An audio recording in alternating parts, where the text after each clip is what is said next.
Hello నమస్తే. ఈరోజు తెలంగాణ వార్తాపత్రికలో వచ్చిన వార్తల్లో వాస్తవాలను విశ్లేషించే ప్రయత్నం చేద్దాం. ముందుగా 'ఆంధ్రప్రభ' పేపర్‌లో ఒక సంచలనమైన విమర్శ కేటీఆర్ చేశారు నిన్న రాహుల్ గాంధీ పైన. రైతు బంధును రైతుల సొమ్ముతోనే రాహుల్ బంధు అని పెట్టారు. ఈ రైతు బంధుని ఎగ్గొట్టి రాహుల్ గాంధీకి అభయం ఇచ్చే రాహుల్ గాంధీకి పంపిస్తున్నారు ఈ డబ్బులని డైరెక్ట్‌గా ఆయన వ్యాఖ్య చేసిండు. ఆ వ్యాఖ్య పైన కాంగ్రెస్ పార్టీలో ఉన్న తెలంగాణలో ఉన్న కాంగ్రెస్ పార్టీ ముఖ్య నాయకులు గాని, మంత్రులు గాని, పీసీసీ అధ్యక్షుడు గాని ఇంతవరకు స్పందించలేదు. ఏం జరుగుతుందో కాంగ్రెస్‌లో? నిజంగానే రైతు బంధుని రాహుల్ బంధు చేసిండా రేవంత్ రెడ్డి ప్రభుత్వం?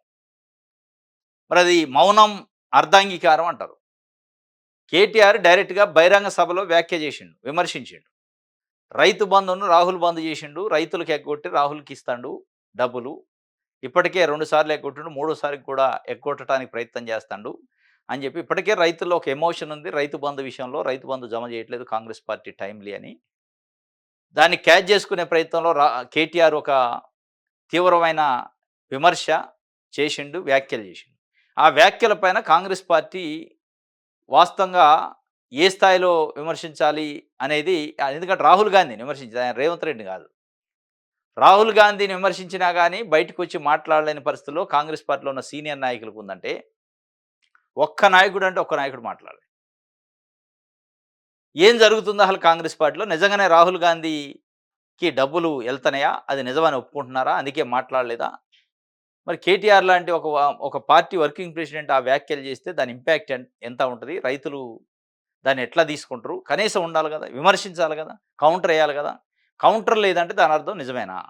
అనే ఒక చర్చ అయితే తెలంగాణ వ్యాప్తంగా జరుగుతుంది. దానికి సంబంధించిన ఒక వార్తని ఆంధ్రప్రభతో పాటు అన్ని పేపర్‌లు ఇచ్చినయి. ఒక ఈనాడు, ఆంధ్రజ్యోతి తప్ప. ఈనాడు, ఆంధ్రజ్యోతిలో ఈ వ్యాఖ్య గాని విమర్శ లేదు.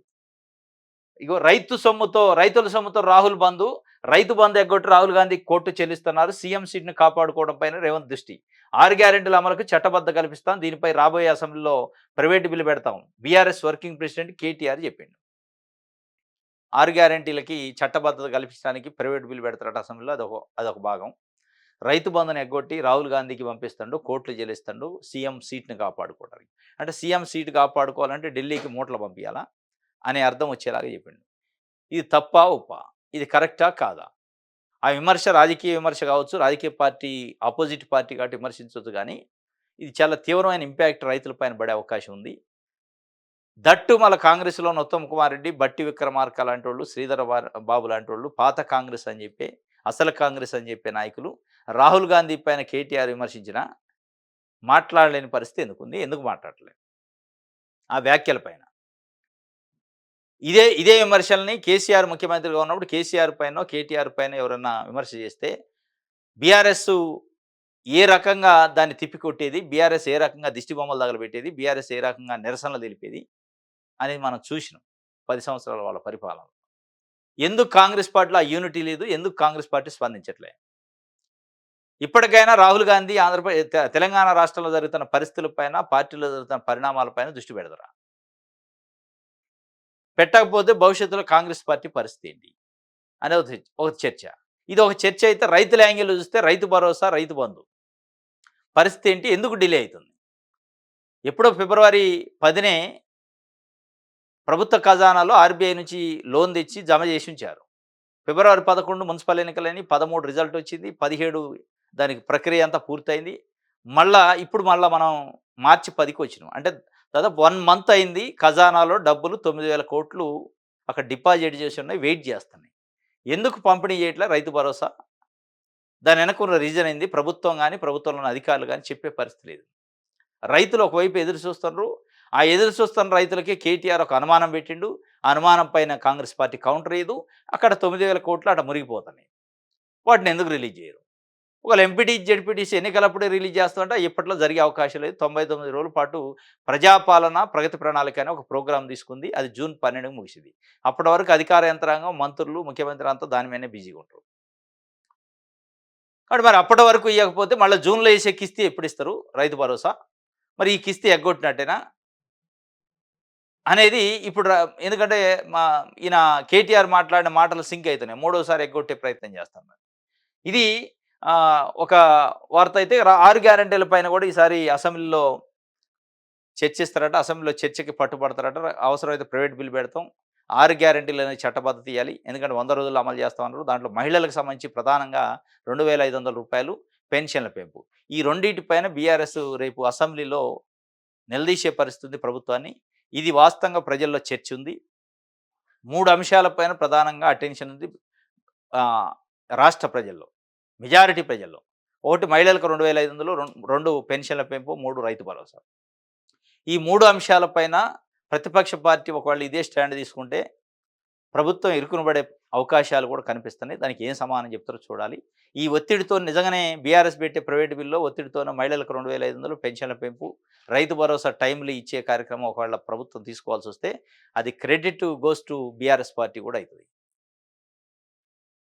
అది నిజంగా మరి చర్చ అలో చేస్తారా? మాట్లాడే పరిస్థితి ఉంటదా చూడాల.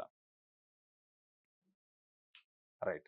కడుపు దరక్కపోతుంది. ఆడబిడ్డల ఉసురు ఏ ప్రభుత్వానికి మంచిది కాదు. వెలుగుమట్ల బాధితులను ప్రభుత్వం ఆదుకోవాలి. వారి సమస్య పరిష్కారం అయ్యే వరకు పోరాడతా. తెలంగాణ జాగృతి అధ్యక్షురాలు కల్వకుంట్ల కవిత అంబేద్కర్ సెంటర్‌లో బాధితులతో కలిసి ధర్నా. అడ్డుకున్న పోలీసులు తోపులాట, కానిస్టేబుల్‌కు గాయాలు. కవితతో పాటు విశారదన్ మహారాజు తదితరుల అరెస్టు, విడుదల. కల్వకుంట్ల కవిత నిన్న ఖమ్మం వెళ్లారు. వెలుగుమట్ల బాధితులను పరామర్శించారు. కడుపు దొరకబోతుంది. వాళ్ళని చూస్తుంటే ఆడబిడ్డల ఉసురు ఏ ప్రభుత్వానికి మంచిది కూడా కాదు వాస్తవం.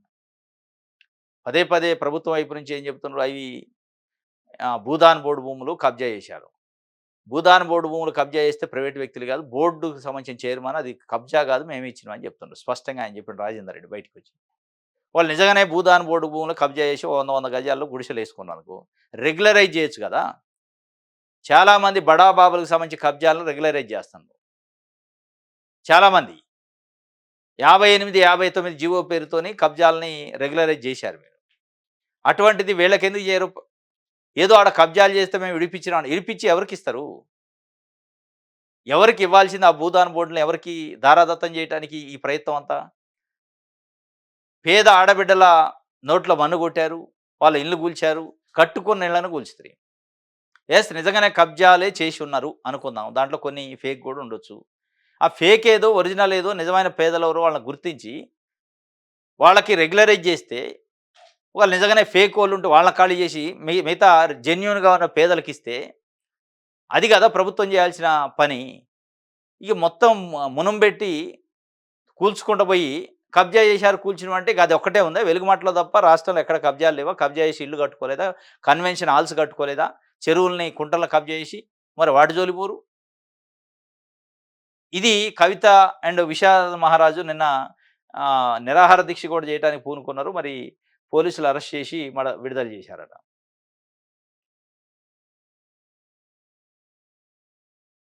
రైట్. ఇది ఆంధ్రప్రభ నుంచి. ఆంధ్రజ్యోతి. ఇప్పుడు ఆంధ్రజ్యోతిలో రైతుల సొమ్ముతో రాహుల్ బంధు అని ఆహ్, అనే వ అనే వార్త ఉండదు. ఆంధ్రజ్యోతి, ఈనాడు. వీళ్ళ బాధ ఏంది? ఇది సైకిల్ కాంగ్రెస్ అని వీళ్ళు అనుకుంటున్నారు. ఇది సైకిల్ కాంగ్రెస్ ఇక్కడ పరిపాలన చేసేది. కాంగ్రెస్ పార్టీ కాదు. మన చంద్రబాబు నాయుడు గారి శిష్యుడే పనిచేస్తాడు ముఖ్యమంత్రిగా. అంటే ఇది కాంగ్రెస్ పార్టీతోనే అధికారంలోకి వచ్చింది అనుకోవట్లేదు. చంద్రబాబు నాయుడు గారు మనిషి ఇక్కడ ముఖ్యమంత్రి ఉండాలనుకుంటున్నారు. కాబట్టి ఆ మనిషిని సమర్థించాలి అనే ఒకటి తప్ప, అంత పెద్ద కీలకమైన, అంటే అంత పెద్ద తీవ్రమైన ఆరోపణ చేసిండు కేటీఆర్. అది వార్త లేదు. అది నెగెటివ్ కావచ్చు, పాజిటివ్ కావచ్చు. ఆయన చేసింది వాస్తవం కావచ్చు, అబద్ధం కావచ్చు. ఒక పార్టీ వర్కింగ్ ప్రెసిడెంట్ వ్యాఖ్య చేస్తే ఆ వ్యాఖ్య లేదు. ఎందుకంటే రాహుల్ గాంధీకి మూటలు పోతున్నాయని మనమే చెప్తే ఎట్లా అనేది, ఎందుకంటే అది రాయకపోతే కూడా నిజమే అని అనుకునే అవకాశం ఉంది. సమర్థించే పరిస్థితికొచ్చింది.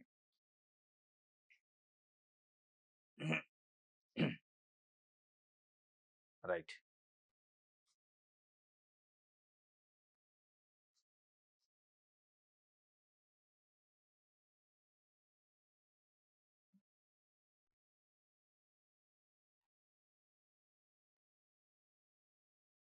ఇది 'ఆంధ్రజ్యోతికి' సంబంధించి.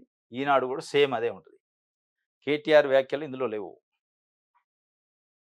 హ్మ్. ఇగో కేజ్రీవాల్, సిసోడియా, కవితకు ఢిల్లీ హైకోర్టు నోటీసులు. ఢిల్లీ మద్యం కేసు విచారణ ఈ నెల 16కు వాయిదా. సాక్ష్యాధారాలను ట్రయల్ కోర్టు పరిగణలోకి తీసుకోలేదని సీబీఐ అప్పీల్ చేసింది. అంటే కేజ్రీవాల్, సిసోడియా, కవితలతో పాటు 23 మంది పైన ఢిల్లీ మద్యం కుంభకోణంలో ఛార్జ్ ఫ్రేమ్ ఎవరిపైన చేశారో అదంతా డిశ్చార్జ్ పిటిషను. దీంట్లో కేసే లేదు, అసలు ఆధారాలు లేవు, కొట్టేసింది సీబీఐ కోర్టు. దానిపైన సిబిఐ ఆఫీసర్ల పైన కూడా కీలకమైన వ్యాఖ్యలు చేసింది. అసలు ఏం కేసులు పెట్టారు ఏం కథ అని. ఆ వ్యాఖ్యల పైన స్టే ఇచ్చింది ఢిల్లీ హైకోర్టు. స్టే ఇస్తూ దాంట్లో ఉన్న 23 మంది ప్రతివాదులకు నోటీసులు పంపింది. మీ మీ వివరణ ఇయ్యండి. సిబిఐ ఈ కొట్టివేతను తప్పుపడుతుంది. వాళ్ళు చేస్తున్న ఆర్గ్యుమెంట్ ఇది. దీనిపైన మీదేంది చెప్పండి అందు 16కు వాయిదా పడ్డది. ఈ నెల 16కి. మళ్ళా ఏం జరిగిద్దో చూడాలి. కవిత కేసు మళ్ళా ఉల్టా తిరిగిద్దా? ఉంటదా? అట్లే కొట్టేస్తారా?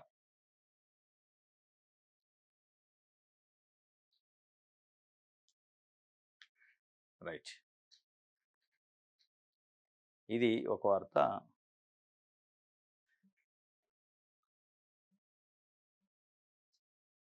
విజయక్రాంతి చూద్దాం. విలీనం ఎప్పుడు 37,000 మంది ఆర్టీసీ ఉద్యోగుల ఎదురుచూపులు. ఆర్టీసీని ప్రైవేటీకరించకుండా ఎలక్ట్రిక్ బస్సులను యాజమాన్యమే కొనుగోలు చేసి నడపాలి. పెండింగ్ సమస్యలపై 13వ సమ్మె ఆర్టీసీ జేఏసీ నోటీసులు ఇచ్చింది. ఆర్టీసీ జేఏసీ డిమాండ్లు కొన్ని పెట్టి నోటీసులు ఇచ్చింది. దాంట్లో ప్రభుత్వంలో విలీనం చేస్తామనే ప్రక్రియ ఉంది. 2021 వేతనాలకు సంబంధించి 30% ఫిట్మెంట్‌కి సంబంధించి దీంట్లో ముఖ్యంగా విలీనం చేస్తున్నాం ప్రభుత్వంలో విలీనం అని చెప్పి ప్రభుత్వం ప్రకటించింది. ఆ ప్రక్రియ ఇంతవరకు పూర్తి కాలే. అసలు విలీనం ఉందా లేదా? ప్రైవేటీకరణ చేస్తున్నా ప్రభుత్వంలో ఉంటదా? కార్పొరేషన్‌లో ఉంటదా? చెప్పలేని పరిస్థితి. దీనిపైన ఆర్టీసీ ఈ నెల 13న సమ్మె చేస్తామని ఆర్టీసీకి యాజమాన్యానికి నోటీస్ ఇచ్చింది. ఇది నిజంగా ఎందుకంటే కేసీఆర్ ప్రభుత్వం ఉన్నప్పుడు దాదాపు 63 రోజుల పాటు సమ్మె చేశారు. 63 రోజులు పాటు సమ్మె చేస్తే కేసీఆర్ చాలా అహంకారపూరితంగా అసలు కార్మికులొద్దు, కార్మిక సంఘాలొద్దు, వాళ్ళేంది నాకు చెప్పేది?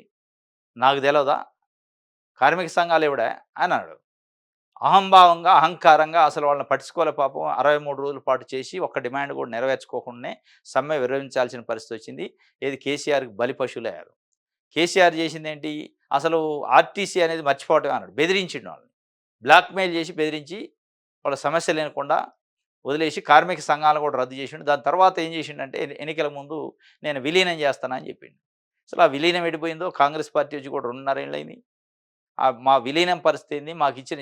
మాకు ఫిట్‌మెంట్ ఏంది? పీఆర్సీ ఏంది? ఆ కథ ఏంది చెప్పండి అని చెప్పి 13 నాడు నుంచి సమ్మె చేస్తామని వాళ్ళు నోటీస్ ఇచ్చారు. మరి దీనిపైన ఏం చేస్తదో చూడాలా తెలంగాణ ప్రభుత్వం. రైట్. రైతుల సొమ్ముతో రాహుల్ బంద్ అని చెప్పి విజయక్రాంతి పేపర్ కూడా ఒక వార్తను రాసింది.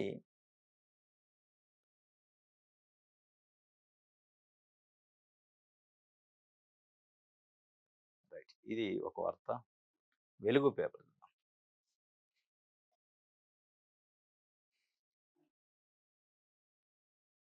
హ్మ్. డిజిటల్ అరెస్ట్ చేశామంటూ రిటైర్డ్ జడ్జికి 1,66,00,000 టోకరా ఏశారట. జడ్జికే. అసలు మన ఇండియాలో పోలీస్ ఆఫీసర్‌కి లేదు మినహాయింపు. రిటైర్డ్ జడ్జిలకే లేదు. సీబీఐ ఆఫీసర్లకే లేదు. సీబీఐ రిటైర్డ్ ఆఫీసర్ల ఇంట్లో కుటుంబ సభ్యులను కూడా ఈ సైబర్ క్రైమ్ వాళ్ళు మోసం చేశారు.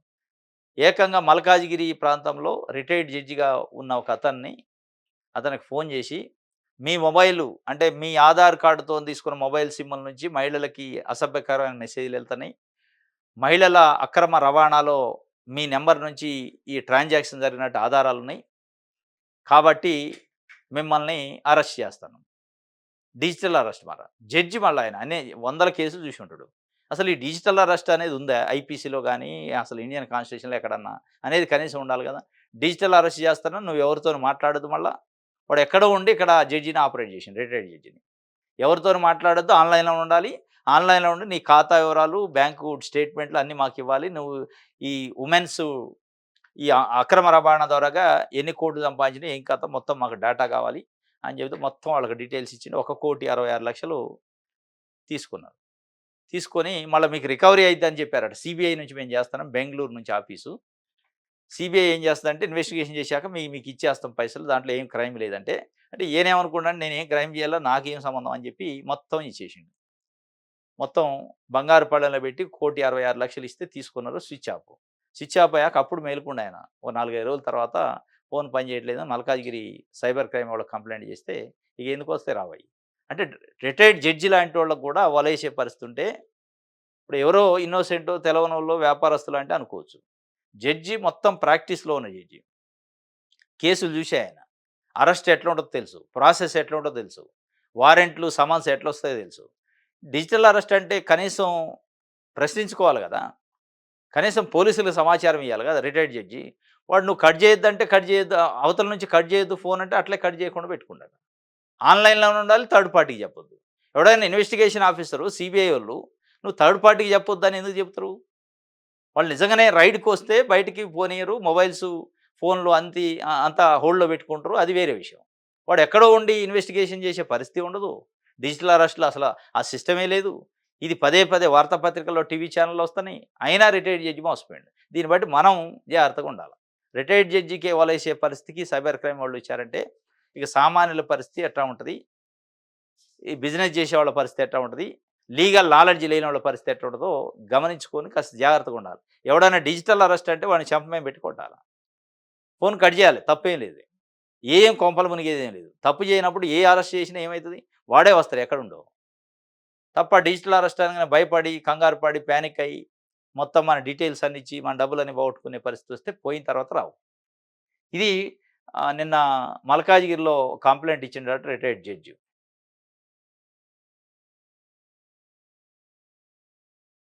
రైట్.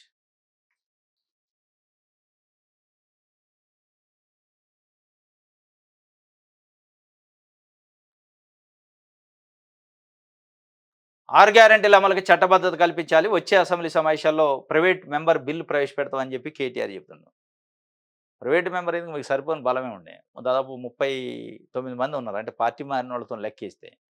డైరెక్ట్ బిల్ పెడతారట ప్రైవేట్ బిల్లు. ప్రైవేట్ బిల్ పెట్టి 6 గ్యారంటీలకి చట్టబద్ధత. నిజంగా 6 గ్యారంటీలకు చట్టబద్ధత అనే అంశాన్ని బీఆర్ఎస్ తీసుకుంటే, కాంగ్రెస్ పార్టీ అసెంబ్లీలో ఇరుకునబడే అవకాశం ఉంది. 6 గ్యారంటీలు ముఖ్యంగా మహిళలకు 2500, నిరుద్యోగ భృతి, పెన్షన్ల పెంపు, రైతు భరోసా. ఈ 4 అంశాలు చాలు వాళ్ళకి.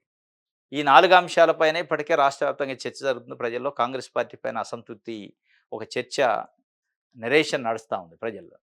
దాన్నే వాళ్ళు తీసుకుంటే అటెన్షను ప్రజల్లో వచ్చే అవకాశం ఉంది. బీఆర్ఎస్ పార్టీ, సరే బీఆర్ఎస్ పార్టీ దీంతోనే గెలుస్తదా, మైలేజ్ వస్తదా పక్కన పెడితే కాంగ్రెస్ పార్టీ అయితే ఇరుకున పడింది. కాంగ్రెస్ ప్రభుత్వం అయితే ఇరుకున పడింది. ప్రభుత్వాన్ని ఇరుకున పెట్టడానికి ఇది పనిచేస్తది. మిగతా అంశాలన్నిటికంటే దీంతో పాటు రైతు రుణమాఫీ కూడా తీసుకుంటే నిజంగానే దీనికి చట్టబద్ధత. ఎందుకంటే చట్టబద్ధత అని వాళ్ళే చెప్పారు. గ్యారంటీకి బాండ్ ఇచ్చారు. 100 రోజుల్లో అమలైద్దన్నారు. 100 రోజులు పోయింది. 800 రోజులు దాటింది ఇప్పుడు ప్రభుత్వం వచ్చి. అది అసలు చట్టబద్ధత ఉందా? అసలు చట్టబద్ధత పక్కన పెడితే అసలు మీ మీ దృష్టిలో ఉందా?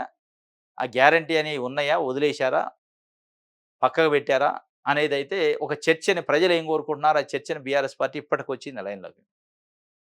వాస్తవంగా ఇది ఎప్పుడో చేయాల. 100 రోజులు దాటిన దగ్గర నుంచే కాంగ్రెస్ పార్టీ ఎంటబడి ఏమైంది మీ గ్యారంటీలని అడగాల్సి ఉండే. అడగలే. అడగకుండా ఇప్పటికైనా వచ్చారు. ఇప్పుడు ప్రజలు వాస్తవంగా దాని మీద చర్చిస్తున్నారు. చర్చించే సందర్భంలో వస్తే బీఆర్ఎస్ పార్టీకి మైలేజ్ కంటే కూడా కాంగ్రెస్ పార్టీ ప్రభుత్వానికి డ్యామేజ్ ఎక్కువయ్యే అవకాశం ఉంది దీనివల్ల. ఈ డ్యామేజ్ నుంచి కంట్రోల్ కావాలంటే వాళ్ళు తప్పనిసరిగా పెన్షన్లు పెంచుతామని ప్రకటన చేయాల్సిందే. మహిళలకు 2500 ఇస్తామని ప్రకటన చేయాల్సిందే. రైతు భరోసా టైంలో ఇస్తామని ప్రకటన చేయాల్సిందే. రైతు రుణమాఫీ పైన మరీ ముఖ్యంగా 567 జీవోని ఏ రకంగా ముందుకు తీసుకుపోతారో చెప్పాల్సిన అవసరం ఉంటది. ఈ 4 అంశాల పైనగా ఈ ప్రోగ్రామ్ తీసుకుంటే వాళ్ళు అసెంబ్లీలో, బయట బీఆర్ఎస్ ప్రభుత్వం పైన ఒత్తిడొస్తది. ప్రజలుకి మేలు జరిగిద్ది. ఇది చట్టబద్ధత కోసం పోరాటం చేస్తారట. హ్మ్. రైట్. సాక్షి చూద్దాం.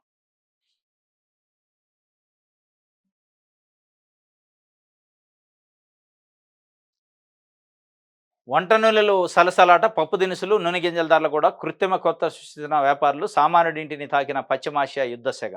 ఈ యుద్ధాన్ని అడ్డం పెట్టుకొని ఇప్పుడు ఇక మామూలుగా ఉండదు దళారులు, మధ్యలో బ్రోకర్ గాళ్ళు. వంట నూనెల ధర పెంచుతారు. పప్పులు, దినుసులు, ఈ దినుసులు, ఆ దినుసులు అక్కడ అసలు దగ్గర ఏమైద్దో గానీ ముందు ఈళ్ళు బ్లాక్ చేస్తారిక.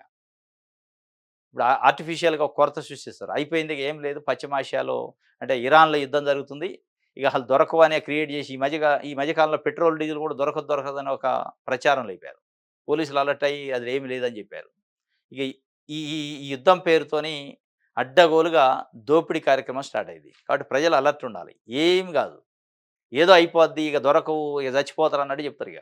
పప్పు దినుసులు దొరకవు, నూనెలు దొరకవు, ఇక అయిపోయింది. మనం ఇప్పుడు ఇక మొత్తం మునిగిపోయినట్టే దేశం అని చెప్పే కార్యక్రమం చేసి వాళ్ళు పబ్బం గడుపుకునే కార్యక్రమం చేస్తారు. దీనిపైన ప్రభుత్వం అటు సెంట్రల్ గవర్నమెంట్ గాని, స్టేట్ గవర్నమెంటు ఇటువంటి పానిక్ విషయాలపైన ప్రజలకి అవేర్‌నెస్ చేయాలి. వంట నూనెలు ఆల్రెడీ 20, 25 రూపీస్ పెంచేశారు. పెంచి అమ్ముతున్నారు. 153 అట్లుంటే 173, 175కి తీసుకుపోయారు ఒక లీటరు నూనెని. ఇక అది 200 దాటిద్దా, 300 దాటిద్దా వాళ్ళ చేతిలో ఉంటదది. దీనిపైన ప్రభుత్వం కట్టడి చేయాల.